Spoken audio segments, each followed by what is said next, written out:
Ouagadougou, avenue de l'aéroport. Jusqu'à 15 h ce lundi 31 juillet 2023, ces Burkinabés attendaient impatiemment le président de la transition.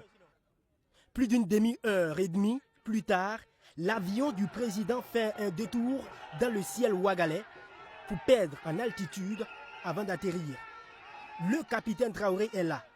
Il vient fraîchement d'arriver de Saint-Pétersbourg. Il embarque dans le véhicule présidentiel.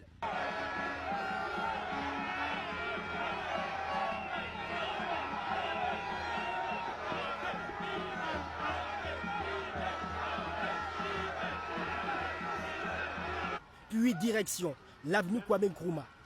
Sur une distance de plus de 2 km, ce sont des milliers d'hommes, de femmes, de jeunes, au passage du capitaine, qui scandent le nom affectif du président, IB.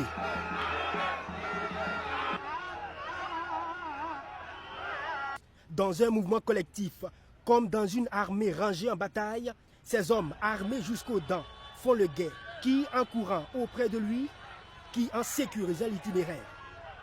Comme l'enfant du pays, l'enfant prodige qui est allé défendre avec honneur et fierté le Burkina Faso et partant le peuple africain, certains ne cachent pas cette joie immense.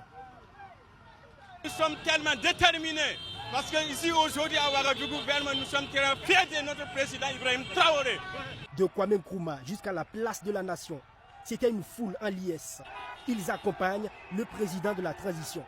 Clairement, c'est le combat du capitaine Ibrahim Traoré pour la souveraineté de l'Afrique qui est épousé par ces manifestants. Au moment où nous prenions congé de ces manifestants, ils convergeaient encore en masse devant la primature, quartier général du capitaine Ibrahim Traoré, toujours pour lui témoigner un soutien indéfectible pour le combat qu'il est en train de mener en faveur des Burkinabés et du peuple africain.